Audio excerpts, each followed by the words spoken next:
निकल गए हैं। हाँ तो वो उनके पिताजी इन्वॉल्व हैं क्या उसमें?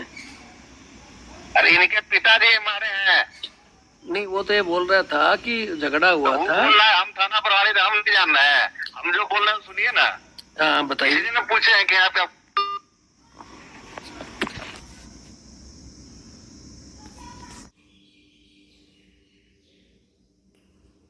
ये हैं जवान के पिताजी जिनको सेल में बंद किया हुआ है। पट्टियाँ वगैरह लगी हुई है, हॉस्पिटल से उठा के इनको लाए। मामला कुछ भी हो लेकिन मेडिकल फैसिलिटी नहीं भी मिलनी चाहिए।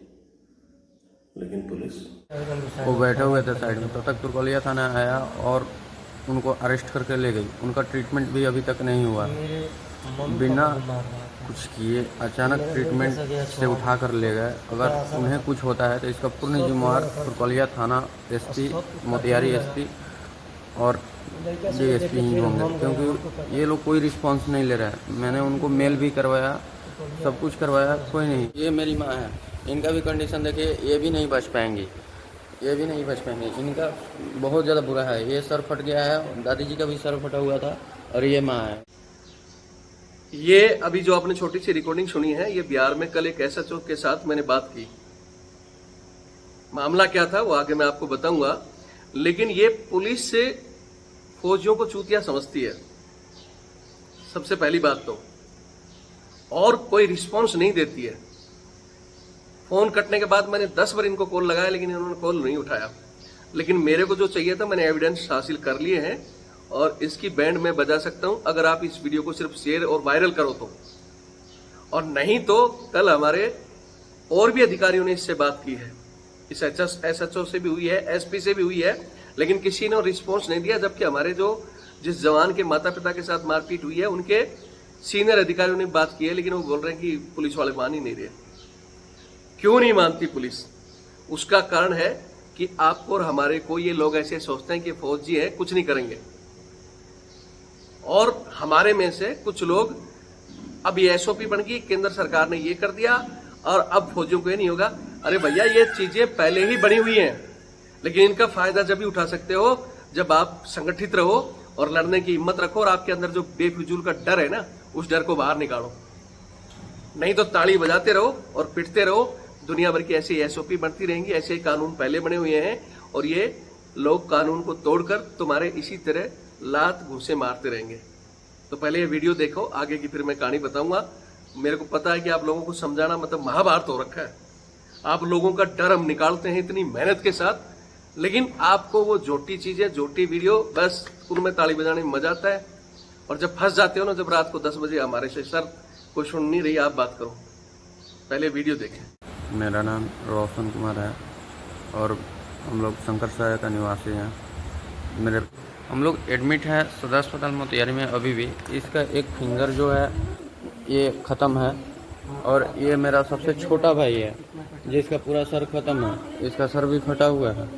इसका भी एक फिंगर वो लोग काट दिया है, चाकू से वार किया है, गणासी से वार किया है और तलवार भी लिया हुआ था जिससे सबको वार किया। और ये मेरे पापा जी हैं, जिनका पूरा ये भी फटा हुआ है। इनका एक फ्रैक्चर कर दिया है सब, पीछे से मार के ये रीढ़ पट्टी जो है वो फ्रैक्चर कर दिया है सब। और कोई जो भी लोग मेरे घर का सदस्य लेडीज लोग हैं, वो माँ है मेरी, दादी है, वो लोग दूसरे रूम में है। मैं वहाँ पे आप लोगों को लेकर चलता हूँ। आज इस वीडियो में सबसे पहले मैं आपको दिखाऊंगा कल एक हवलदार के परिवार को रात में उनके साथ मारपीट भी हुई। उनका पूरी परिवार हॉस्पिटल में है और उनके पिताजी को उठाकर ट्रीटमेंट भी नहीं लेने दिया, पुलिस ने सेल में डाल दिया। आगे वीडियो दिखाने से पहले एक चीज कहना चाहता हूं कि हमारे जो सैनिक है ना, कुछ लोगों को तो कानून का पता ही नहीं है। कुछ लोगों को पता है तो वो कानून के बारे में ऐसे तोड़ मोड़ के बता देंगे और उसमें आप तालियां बजा देते हो फालतू की कि बहुत बढ़िया है जी, सरकार ने बहुत कर दिया। कुछ भी नहीं हुआ है। कानून उन लोगों के लिए है जिसको कानून का पता है और वो कानून के लिए लड़ सकते हैं। तुम्हारे दिलों में जो डर है ना, उस डर के कारण तुम कभी अपने आप का इंसाफ कर ही नहीं सकते हो जी। वो उड़ीसा में ब्रिगेडियर साहब की बच्ची और कैप्टन साहब को मारा, एसओपी जारी होगी। अब ये नहीं होगा फलाना, तुम लोगों ने तालियां बजा दी, हाँ बहुत बढ़िया। क्या हुआ उसके बाद ही चंडीगढ़ में कर्नल साहब, पंजाब में पटियाला में कर्नल साहब के साथ मारपीट होगी, उनके बच्चे को मारा। तुमने जोश से हम ये करेंगे फलाना करेंगे।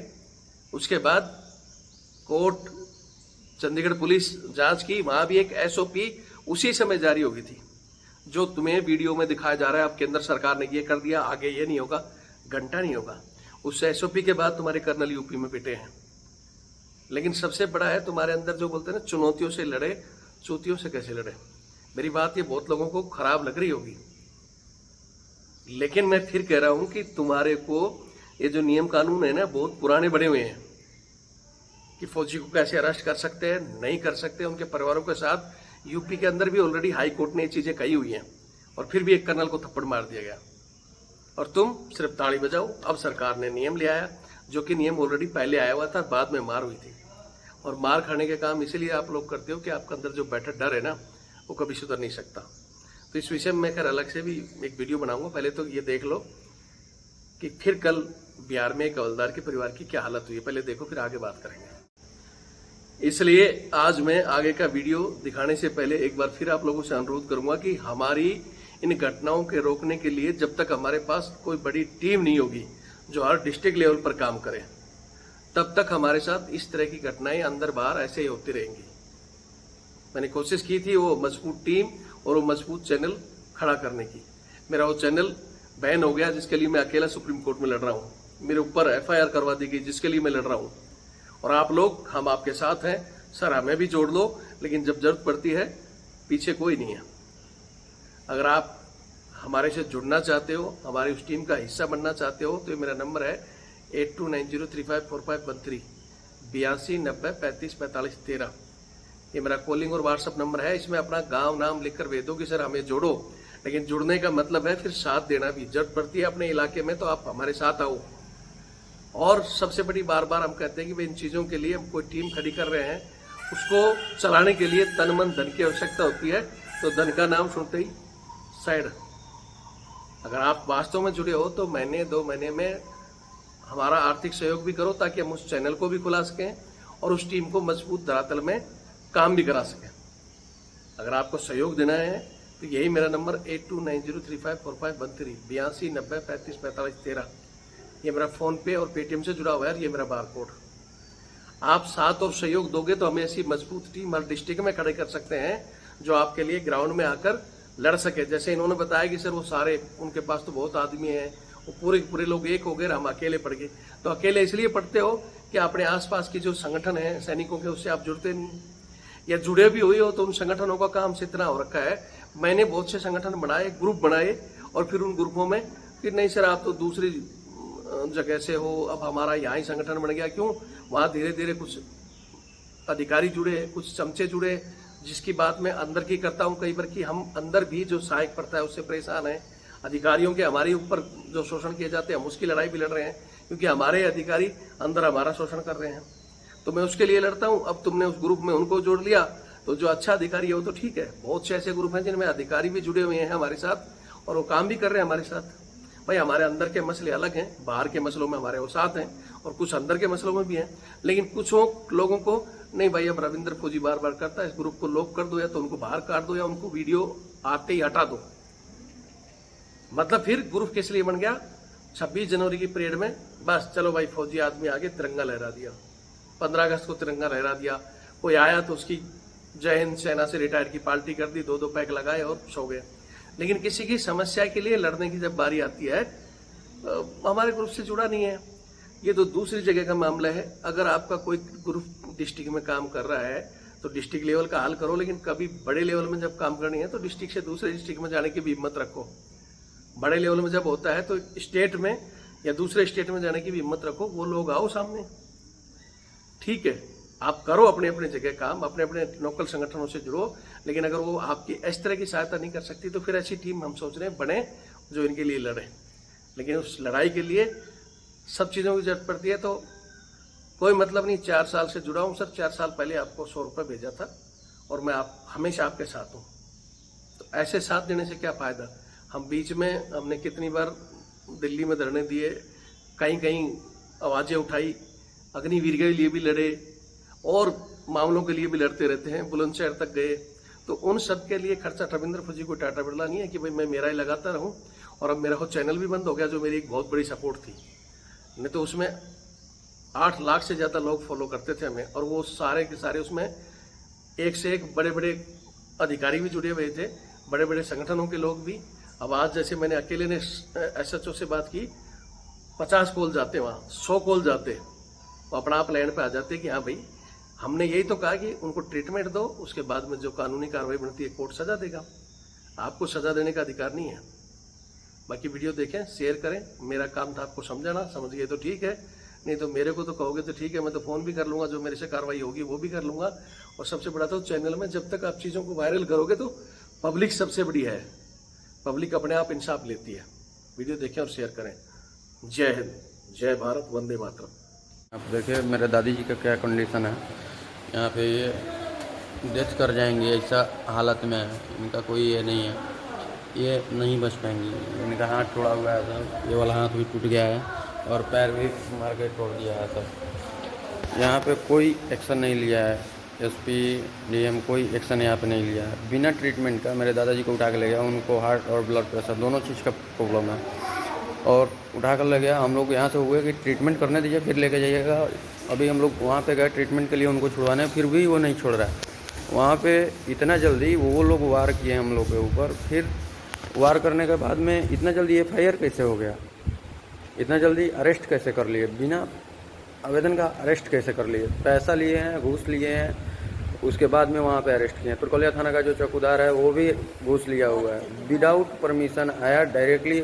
हमको भी वो खोज रहा था, मैं साइड हो गया, वो सबको लेके जा रहा था। ये कंडीशन मेरा देखिए, और ये मेरी माँ है, इनका भी कंडीशन देखिए, ये भी नहीं बच पाएंगी, ये भी नहीं बच पाएंगे, इनका बहुत ज़्यादा बुरा है। ये सर फट गया है, दादी जी का भी सर फटा हुआ था, और ये माँ है, इनका भी पूरा कंडीशन बहुत ज़्यादा ख़राब है। अभी तक कोई रिस्पांस नहीं लिया, मेरे फैमिली में कोई नहीं है, मेरे चाचा जी क्लर्क में हैं, वहाँ पे वो पैनिक हो रहे हैं, कोई एक्शन नहीं है। इसका पूर्ण जिम्मेवार जय हिंद, जय भारत, वंदे मातरम। मैं रविंद्र फौजी। साथियों, कल रात को एक हमारे हवलदार जी का फ़ोन आया जो कि बिहार के रहने वाले हैं, और वो अभी ड्यूटी पर है अपनी पर, लेकिन कल रात उनके गांव में झगड़ा हुआ, जहां उनके पिताजी, उनकी माताजी, परिवार के अन्य लोग, उनकी वाइफ पत्नी को दूसरे लोगों ने मारपीट की। मारपीट का क्या कारण है वो आगे बताएंगे, लेकिन मारपीट हुई और मारपीट के बाद दोनों पक्ष ही हॉस्पिटल में पहुंच गए। एक पक्ष ने पुलिस को जानकारी दे दी या रिपोर्ट लिखवा दी, पुलिस हॉस्पिटल में आई और इनको पिताजी को जो कि इलाज की जरूरत थी उनको ले जाकर थाने बंद कर दिया। इन्होंने अपने अधिकारियों से भी कहा और अधिकारियों ने बात भी की है थाने में, लेकिन पुलिस का दरोगा या SP साहब किसी भी सैन्य अधिकारी की उन्होंने बात नहीं सुनी। उसके बाद मैंने भी SHO से बात की, उसको बताया कि भैया ये झगड़ा हुआ है, रिपोर्ट एक पक्ष ने कर दी, लेकिन दूसरे पक्ष की भी रिपोर्ट लेना जरूरी है। हालांकि मैंने हवलदार जी को बताया कि भी आपकी तरफ से कोई FIR हुई है, तो इन्होंने कहा कि सर हमारे तो सारे के सारे बच्चे तक हॉस्पिटल में एडमिट हैं, इसलिए हम रिपोर्ट के लिए नहीं जा पाए, और उनके कुछ लोग हैं जिन्होंने FIR करवा दी। तो ये एक तो कमी होगी कि FIR नहीं करवा पाए, लेकिन पुलिस ने जब वहां आकर सारी चीजें देखी हैं, उसके बाद भी हॉस्पिटल से इनके पिताजी को उठाकर जेल में बंद कर दिया। तो सबसे पहले तो मैं आपको वीडियो दिखा देता हूँ, क्योंकि बहुत से लोगों को लगता है कि यार रविंद्र फौजी ऐसे बोलता है, कुछ करता नहीं है। रात को 10 बजे मैंने 10 बार उसको कॉल लगाई, एक बार मेरी उससे बात हुई, उसके बाद उसने फ़ोन ही नहीं उठाया। तो पहले तो देखो, सुनो, फिर मैं आगे की कहानी बताता हूँ। एक चीज़ यहाँ जरूर क्लियर कर देता हूँ मैं, पहले ये वीडियो देखो।